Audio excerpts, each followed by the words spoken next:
May Christ's word only be heard and Christ's word only be spoken. Amen. Sit down.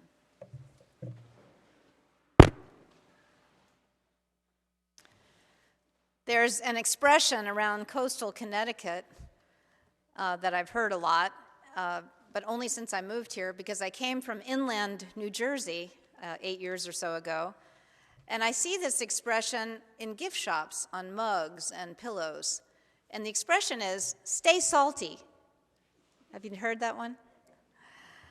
It turns out that stay salty refers to a way of life on the coast, a life in which someone is constantly drenched in salt or sweat, spray from the ocean, not in a way that's unhygienic, but in the sense of someone who loves being outside, living by the water, maybe an old salt who has sailed for many years, and can tell you a tale or two about his adventures. Around the Dead Sea in Israel, there are 7 miles of salt cliffs. In ancient times, the Hebrew people used to get their salt from this area, and they would harvest it by pouring seawater into pits and letting the water evaporate until only salt was left. They used the mineral for seasoning, and they preserved their meat with the salt because this was a time before refrigeration. And salt was also used to disinfect wounds that people might have.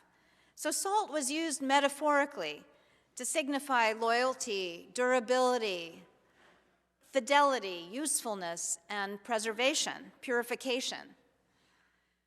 Back in 2005, my daughter Alice was just 16 or so, and we took a trip to Israel together. We asked our Palestinian driver to take us southeast from Jerusalem down to the Dead Sea area. We went way up high to Masada. Perhaps some of you have been there. It's a rocky mount, a plateau. And when you're up there on this fortification that used to be held by the Maccabees against incoming soldiers, you could look out and see great distances, and we looked down and saw the Dead Sea before us, and it was a beautiful sight. So suddenly we got this idea, let's go plunge in the Dead Sea ourselves, let's do it. And so we got our driver to take us down to the water's edge, and we started laughing and ran into the water, thinking we would submerge ourselves. But once we got in the water, it was so salty, 10 times saltier than the regular ocean, that we just could float. We couldn't really, stay down in it. So it was a fun experience. And as we stayed there, our eyes started stinging from the salt, and we had little cuts on our cuticles that started stinging, and our legs maybe where you had a razor burn or something. So there was a real sensation that we had of taste and touch in that experience. So what is Jesus getting at with his saying on the Sermon on the Mount? By encouraging us not to lose our flavor, to stay salty. He's saying that we have the ability to flavor the community around us with goodness and grace. We have a collective joy as Christians, a collective effervescence, you could say, as God's people in the world. We have the ability, for example, to be ambassadors of fairness, ambassadors who can listen to all parties and seek the truth. And sometimes the truth stings a little bit, like salt in our eyes. So God gives us this seasoning through our faith. Being a person of faith, believing in this amazing God who loves us now and not yet in the infinite, means that we're invited into heaven right now. We don't have to wait until we pass on to our next life. We trust that God will love us infinitely, even in the life to come. So Jesus came down to earth to relay to us that following the way of love leads to heaven.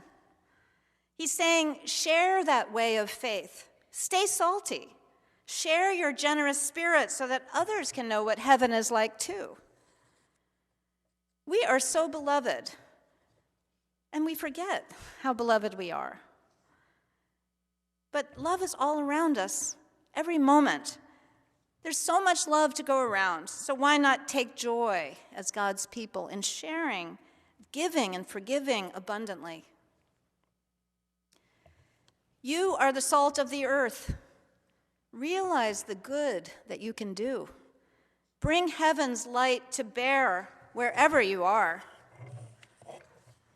I think if Jesus were in Southport and said, "Stay salty, people," he would be encouraging us to keep the faith, to let our light shine.